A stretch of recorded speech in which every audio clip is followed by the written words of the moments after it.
What's up, everyone, and welcome back to Rob's Gaming Table. Today on the table we have another Game of Thrones, a card game, 2nd edition video for you. We are in the second video of the Game Night Kit tournament held at 401 Games in Toronto, Ontario.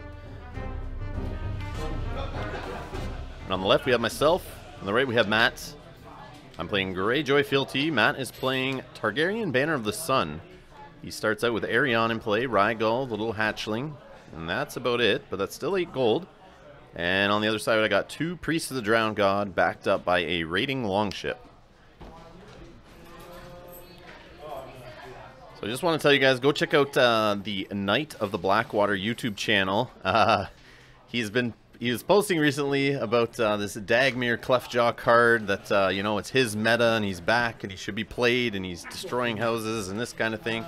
But this is video proof here that I have been playing at least one of Dagmere in my deck.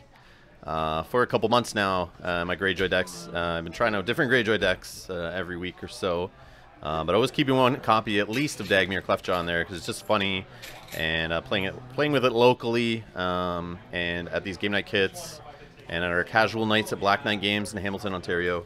Been having tons of fun with him. Always want to put more copies, but I've just been sticking to one. But yeah, it always gets the funny reaction when I put him down on the table. People's like, "What the hell is that?" Or they're, you know, they have to read him, or they're giggling because they know who he is and you shouldn't play him, is quote-unquote the stigma there. But I took him to a tournament on the weekend. You can see the live stream of that posted on the channel. I played a game that got caught on the stream. I'll have more videos coming up. I had 2 extra cameras there, so I caught some games on the side that I was in a few of those games.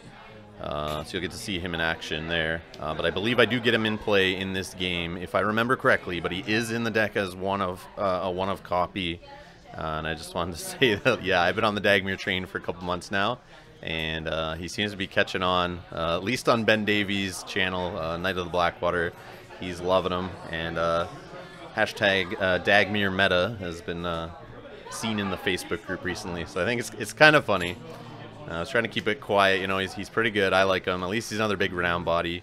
A little expensive, but yeah, he's not a bad card in my opinion, so... But it's funny people hyping him up. I don't know if it's a joke that people thinking he's garbage, but saying he's good, I don't know. But I think he's pretty good, and I'm definitely having fun playing around with him, stealing people's good locations, and him winning challenges on his own unexpectedly is always great. So it looks like I got Ash out there with the Drowned God's Blessing, which was a great attachment I threw in when Targaryen got really hot. Which they're still pretty popular, but they got really hot right before and after the fall of Astapor pack.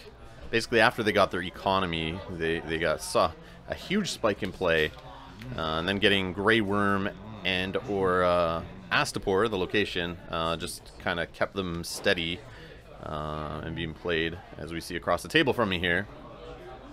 So that Drowned God's Blessing basically it attaches to a Greyjoy character only, I believe, and gives a +1 to reserve, or sorry, initiative. But it basically you can't target that character with like an event that would target only one character. So you can't Nightmares that character, you can't Dracarys them, you can't Dragon is no slave. Obviously, for the attachment being on the character, also you can't Dragon is no slave. But just helps keep your Greyjoy characters from getting burnt alive or Nightmares. Like, you know, Balon, you throw them in a challenge and then they swing of Nightmares on him, then his effect, Corset Balon, you know, his effect doesn't kick in. But I was having some fun putting a couple of those attachments in. They're pretty good. They're actually pretty good. When Targ is hot, they are great against Targ for sure, and okay against every other house, in my opinion. But this was before Corsair's Dirks hit, I believe. But looks like I also have an Iron Fleet Scout out there. And on the other side, we now have the stupid Crone of Vaesdothrak, which is like a gambling card, similar to the Mountain, in my opinion. Sort of. I don't know. It's in there to screw around with cards in your hand or off your deck. So in my opinion, it feels a lot like the Mountain or the Tickler. So there we have a Dracarys attempted on the Priest of the Drowned God, who's got a buff on it from himself, then a buff from the priest beside him, which made him strong enough that I could use Arisen from the Sea to give him that +1 strength to get him out of Dracarys range. But Matt, my opponent across the table, really awesome guy, played the Hand's Judgment there to cancel that. Continuing on with what's on the board, we now have a Bastard Daughter, and looks like I slapped a Milk on Arion there. And we have a Targaryen loyalist in play, but still no locations on this side of the Targaryen player.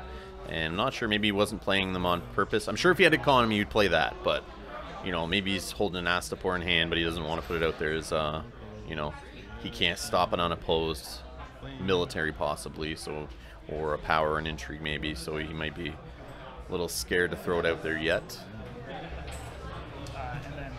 He does have a location in hand, we do see there. So he's going to his Viper's Eyes me there. And it looks, oh, there's Dagmere in hand. Yeah, this guy's pretty annoying. Dagmere in hand, he got him. Oh no. Oh no. He got Dagmere. Or Dagmar, however you say it. But yeah, there's proof. He was in the deck. And now he's in my dead pile. Stupid Krona Vastothrak. So I guess he doesn't get going crazy in this game. Unless I have more copies and I'm playing close call. I'm not sure at this point. I played so many different plot decks and Greyjoy decks over the last couple months, just having some fun with them. Yep.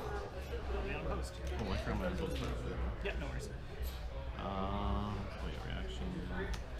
So doing things a little out of order. This dummy on the left here, standing Asha after collecting power for unopposed. Who does that? I mean, come on, no one makes mistakes.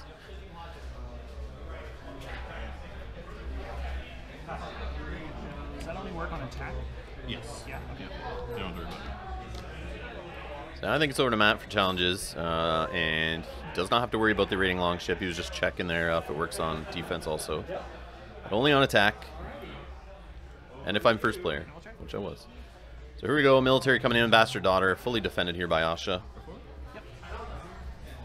No reactions. And we got an intrigue for 4, but the Priest of Drowned God's 3. I should be able to buff him by 2 there with the Iron Fleet Scout, which I did. Fully blocked, so I was able to do some offensive there, get a Dracarys out of play, the cost of Priest of Drowned God. And fully defend my hand and board, I guess, other than the Dracarys. But my board's a little lacking in characters compared to the board across the table there, but no duplicates.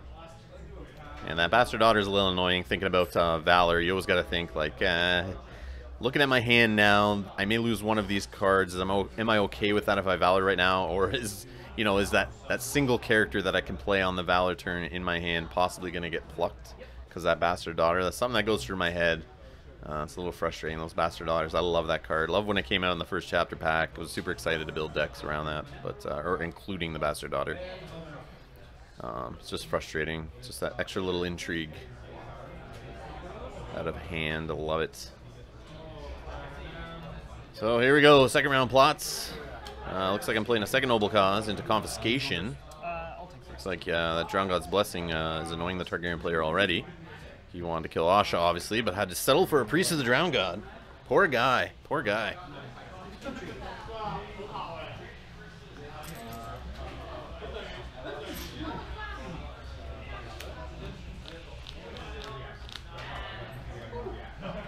Alright, so looks like he's got an Aliro's Estate out there for some economy, and uses it to reduce a Crown of Gold.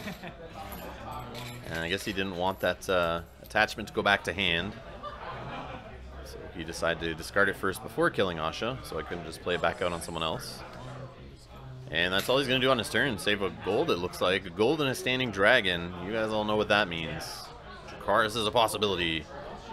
Looks like I get an Iron Islands Fishmonger into play. The Noble Cause reduction, so probably have a Lord or Lady in hand, I would assume so.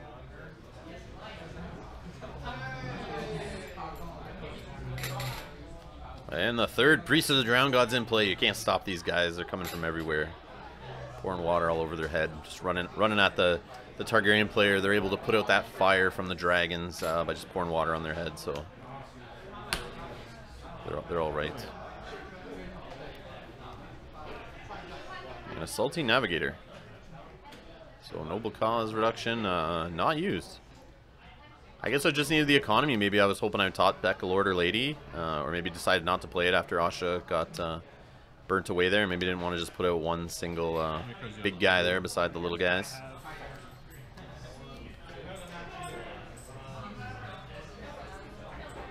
Or after Asha got burnt, I started thinking, Valor time's coming soon. No point in throwing out your big dude on the board, exposed with no saves. keep him in hand. Maybe he's a little safer there. Put out the Priest of the Drowned God to help protect the hand. I'm not sure if it's a power challenge or an intrigue challenge coming here. But it looks like I'm going to go unopposed. Looks like I don't care about what's in my hand. 3 cards. And one of them is an Iron Mines. Looks like I decided to go character, throw the weenies out there, and felt that an Iron Mines wasn't needed right now to protect any of them.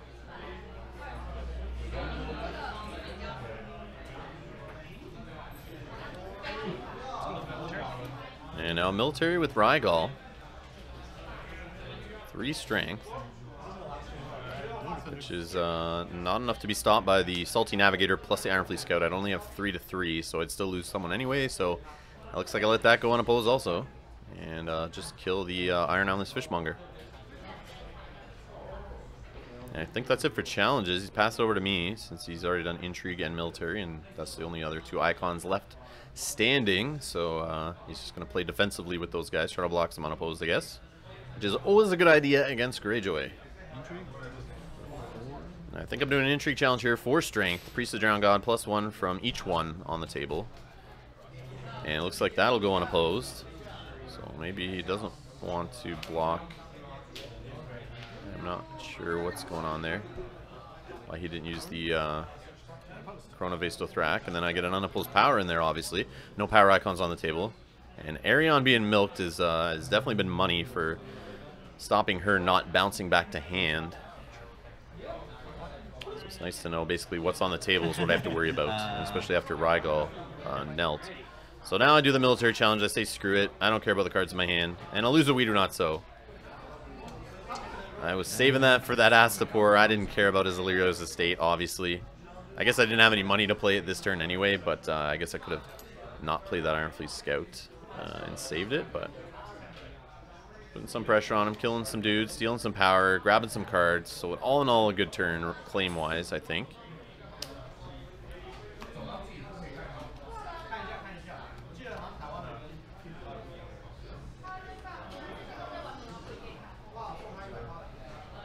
And it looks like we have summons into retaliation. So he's obviously going first this turn. He's going to do his summons ability, grab the top 10 cards off his deck, search for a character, put it into his hand, and shuffle the rest of the cards back in the deck. Who's he looking for? Dany, Drogo, whatever he can get.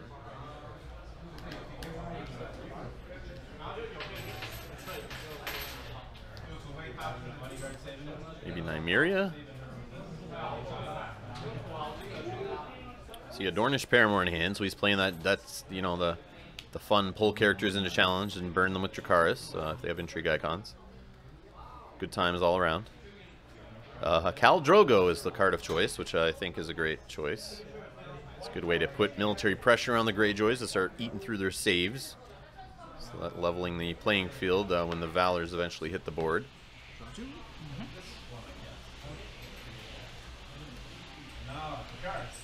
So retaliation here, playing against the raiding longship there by forcing my opponent to go first.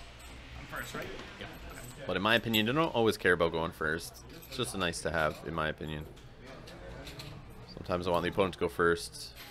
And what I find usually with retaliation, it sometimes will scare the opponent into doing any challenges anyway, so they go first and they pull the old, you know, Night's Watch. No challenges for me. And then pass it over to you to hit them with 2 claim, and they play defensively. And it looks like we have Astapor out there with a bestow of 4 on it, I think. We reduced it with the Illyrio's estate, and all his gold's gone, so it makes sense that it's got 4 bestow on it. So he's going to be able to reduce the strength of characters by 4, one character by 4 by kneeling it, whenever he feels like it. I'm just double checking the text there. Yeah, at the time, so I think it was one of the first games I ever played with it on the table, where it actually had that much bestow on it, and I actually cared. Or didn't marshal second and just blow it up with a newly made lord or something. Looks like I have another Iron Islands Fishmonger in play and a raiding longship, which is doing nothing for me, and sitting on some gold. And I'm at 5 power. He's only sitting at 2, so I still have a lead here. And I think he might just use that Astapor to play defensively, which I think I would do against a 2-claim plot, which, yes, he did He did pass his challenges, I think, because he's not kneeling any cards. Looks like I'm debating on my challenges. And that usually is the right thing to do.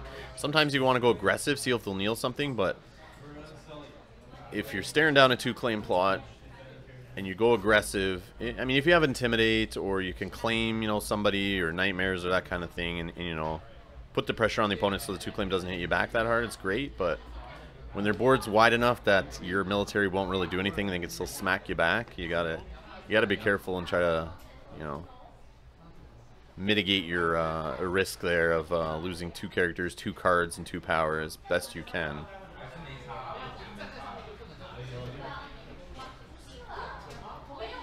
So looks like the Intrigue challenge here is blocked with Astapor, well, using Astapor to reduce the strength of the Priest of the Drowned God, and the Corona Vasto Thrak goes in there for the block. So it was a 4-strength Priest of the Drowned God, reduced by 4, so he's sitting at 0. I could put him up to 1 strength with the Iron Fleet Scout, but that isn't getting me a win, so there's no point there. So he's definitely trying to protect his hand. And he doesn't have the gold to Dracarys, so I don't have to worry about that at least. And now a military of 2, which, remember, I could buff with the Iron Fleet Scout by +1, tying Rygol there, which is what I really should have opened with. But then I thought he would have just asked support on that. And then when he asked support actually on the Intrigue, that's when it threw me off. I thought I could get the Intrigue in there just to like goof with him and get that off. But yeah, he decided to use Astapor on that, and that threw me for a loop. I guess he didn't care about what was on board, really. Maybe he's setting up for a Valor next turn anyway, so he didn't care. And he wanted to just protect his hand, which would be smart. And now it looks like, I think, a power challenge of 4 with the other Priest of the Drowned God. Decide not to throw the Iron Helmless Fishmonger in there. Save him for dominance, I guess. So now he's just counting it out here. If I claim 2, gets down opposed, dominance, all that business. So I do claim 2 power. I should still have dominance, which I do. Put me up to 8 power, and Matt is now at 0. So my board of weenies is doing work here. And Milk of the Poppy doing work for sure on Arion. And Astapor protecting the hand pretty well there. I'm sitting with 1 card in hand here, picking my next plot, which is not great. If I have a march, it's coming right here. But I'm not sure if I do. I get hot and cold with marched. But it looks like I have it. Into trading with the Matoshi, so he knows he's got to recover his board, so plays a high gold plot, but also gives me gold in the process, which I'm always down with. So that's an interesting play for him to play gold now, is it before he has a Valor. I mean, if I were him, I would have just Valor right there. I don't have any saves on the board. I have 1 card in hand. And if he knew Arion was going to be marched anyway, unless he has 1 in hand or he wants to really play her that bad, but if he's not playing Valor, that's fine to play trading, but he might be running into a Valor like in a turn or 2 anyway, so. Or he could be baiting me here on the Varys, give me some extra gold. I play out even more crap on the board, and then he just marshals Varys with his gold, saves the rest. So another weenie, man. That's all I seem to be getting here. And I'm going to sit on the rest of the money. So looks like Dagmar was my only bomb character, quote unquote, but thanks to that stupid Corona Vasto Thrak, he's in the dead pile. Garbage. Bunch of garbage. Hashtag Dagmar meta did not happen in this game. But he's in the deck. But trust me, I have some videos coming up from the tournament that just passed. I'll have some good Dagmar plays that you guys will like, I'm sure. And I think I got one off on the live stream. Stealing an Iron Throne from a Night's Watch deck that is doing that whole plus reserve thing, Queen's Crown, Night Gathers bullshit. That I just stole the Iron Throne basically to put a wrench in that plan, which was good times. And if he didn't get Valor, he basically stole that and then caused a Valor to happen the next turn. Put the fear in the heart of my opponent. It was great. So yeah, look forward to that one. So now we got Drogo out there, who we knew was searched with summons, so that's another reason why he probably protected his hand from the 2 claim. I totally forgot about that. And he's got a dragon out there. And some money. So he may be looking to just wipe my board using characters and Dracarys. or multiple military challenges at least. And using Astapor, it's going to protect him there. And if I'm not careful, Sun Spear's now on the board. I could run in with a military challenge like an idiot. But he would have to kill somebody to lose it. And then he could raise his claim either way. So we got a unopposed intrigue challenge. He lets it through. He has nothing to stop it. And Astapor goes bye-bye from a We Do Not Sow. Get the card so you can make fun of And he gets a Targaryen Loyalist. I'd be like, why didn't you play that? And he said there was something in his hand that he thought I might grab and then make fun of him, but I didn't. And I believe it was a dupe of Astapor. I believe it was a dupe of Astapor. I'm sure we see it come out again in the future here, but or he reveals it later in the game. But yeah, I think it was a dupe of Astapor he did not put on the board, but he now regrets. Especially after you invest 4 gold into that beast. So here I go with this military. This is weird. With Sunspear on the board, it's like that weird, like, I know I could probably win, but he could block with Khal Drogo. So I'm trying to put the pressure on him here. Does he want to kill a dragon? He has a buck.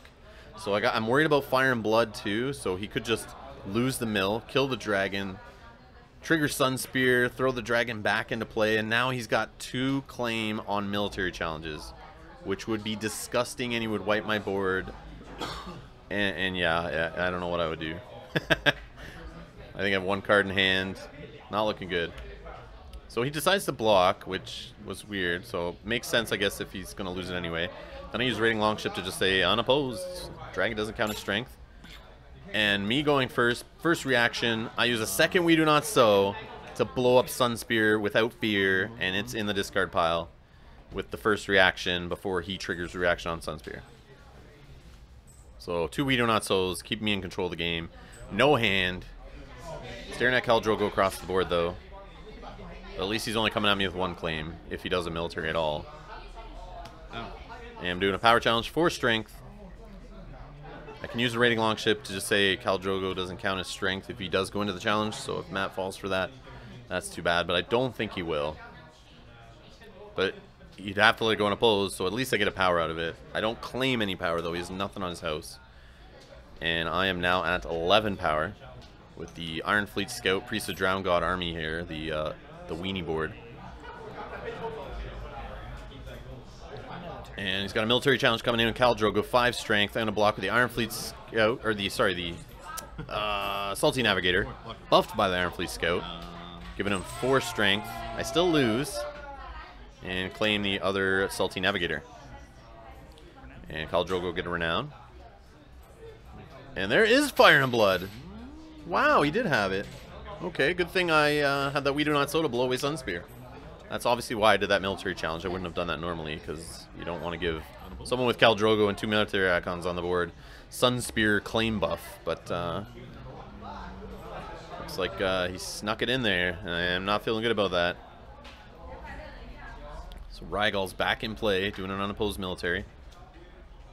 He's still low in power enough that, like, I'm not too worried, but I need some cards here to do anything.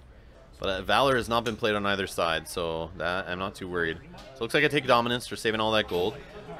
And I'm sitting at 12 power to 1. 2 to 2. We've got 1 power on Khal Drogo now. And I need my opponent to have power anyway if I'm going to do some craziness to try to steal power to close the game here. So it's not bad to be losing unopposed challenges at this point. And here we go. Trying to close it with Clash of Kings, actually with higher initiative than Retaliation across the board. So I do control who goes first, and obviously I would choose myself with 2 Raiding Longships on the board and an Iron Fleet Scout now giving +2 strength. I'm looking to just, you know, run that power challenge or a couple unopposed challenges over the goal line here, and Clash of Kings will help get me that extra power I need by winning that power challenge. And who else can help win that power challenge but Theon Greyjoy, getting that unopposed, but against target's a little dangerous. A Dragon is no slave. Could get him down to 0 strength and cause him not to win the challenge. Or an Astapor.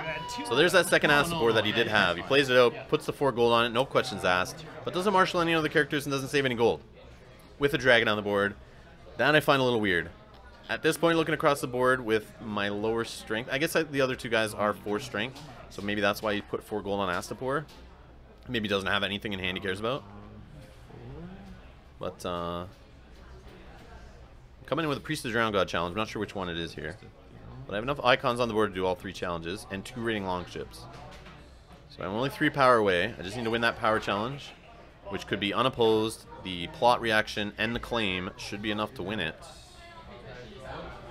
You only need 3, so we'll actually let you win, so yeah. And yeah, he's going to try to block the power challenge here. Khal Drogo gets raiding longships. Did that as 4, right? Yeah, so we're just talking it out there. Even though the Astapor could reduce the strength, I have the Iron Fleet Scout to back me up, just to give him that little buff on strength. So I had everything I needed there in the last turn, came together there, top decking like a mofo, but still pulled it out. Thanks to Matt for being awesome, playing on camera, and thanks to everyone scrolling by on the screen right now, all these awesome people that donate to the channel to make these videos possible on patreon.com/Rob's Gaming Table. There's the link scrolling by, but you can also click it in the description below if you'd like to donate to the channel and help us out here. We have tons more videos coming on the channel from Game of Thrones tournaments. We got the Massacre at Hardhome videos. I had extra cameras there, recorded lots of videos each round, so those will be coming up on the channel soon. Got another video from this tournament coming, so lots more Thrones content plus other board game content. If you're new here, hit that subscribe button for sure. Hit the like button so other people find these videos, and always feel free to leave comments below, and I will see you guys in the next video. Thank you so much for your support.